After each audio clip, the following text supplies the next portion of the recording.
Congressman Garbin kana ko Bicol day daw matutunong sa pag-aram kung nata buminulaga ang pagitaas kan singilin kuryente. Lowens Barcena, i-detalye mo. Good morning, Lowens. Salamat tabi, PP Dakulaan pagduda ni ako Bicol Party List o AKB Congressman Alfredo Pido Garbin na may dakulang atraso talaga sa mga konsumidor. An Albay Power and Energy Corporation o APEC sa bulagaan o biglaan na pagtaas kay ninin singil sa serbisyo ng kuryente. Ini ani pinagunambitan ni Garbin sa DCGP News na ngunya na simana magkakaigwasin da kay ninin legislative inquiry sa Kamara de Representantes. Tamaski siya, grabe an uyam sa nangyayari ngunya na pandemya, biriglaan ng siring kay pagsingil na duminoble an bill kan mga konsumidor. Para sa pigi-question kang kongresista, tanata daw sa Alangkaw nagkuha ang APEC sa WESM o Wholesale Electricity Spot Market na pinakamahal. Alagad nga ni daw ang alangkaw na porsyento dapat kan sa indang pikukuha sa bilateral contracts hali sa mga power generation companies. Kaptang tabi BP kan pahayag ni Garbin. Aramata kung tama sa charging kang APEC, tama daw na ipasa ito gabos sa mga konsumidores. Asin pandua is nata igwasinda ki kumbaga polisiya na halos gabos pinagkakuan ninda ang kuryente sa WESM na mahal. Samantalang ang polisiya is dapat 90% kan sa indang kuryente hali sa bilateral contracts o itong hali sa power generation companies.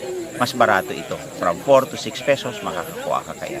Sa WESM, baku stable ang presyo. Low on supply and demand, lalo na ngunyan, dahil nag-shutdown na company, talagang mamahalon ang kuryente na babayadan ka mga konsumidores. So, ang bottom line mo niyan, sa tuyang pinagigibo, nagsusurat na kita, mahiling sa mga charges and billing kung tama ang pinag-charge kang APEC dahil base sa kasimbagan kang Independent Power Producers President na si Richard Nederkat, sa bulan kang Mayo na kung sa aparte ito kang billing mo niyan kang APEC, 60% kan sa indang source kang energy hali pa sa power generation company o pinag-aapod na bilateral contract na kung saan barato duman 6 pesos as in so 40% kang source ninda hali sa WESM. So nata pati subulan kang Mayo halang kawanaan sa indang pagsisingil.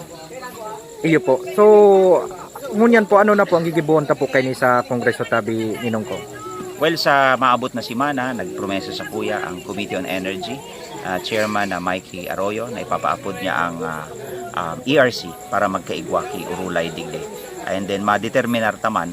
And so ngunyan lang, pinagahalata lang so additional pandokumento na kung saan pagkatapos kang June na billing, sabi ni President Richard Nederkat, saka pa lang sila makakapagtao kang statement. So yan tabi BP ang kaptang kampahayag ni Congressman Pido Garbin. Yan tras tanto tabi BP di sa Legazpi Port District area para reho ang agrangay kan mga konsumidor nagdurubli ngaya so singil sa muya ngunyan ilan kan piriglaan na pagsingil kan taas singil sa kuryente. Dagdag na bareta tabi BP, ako po si LBB.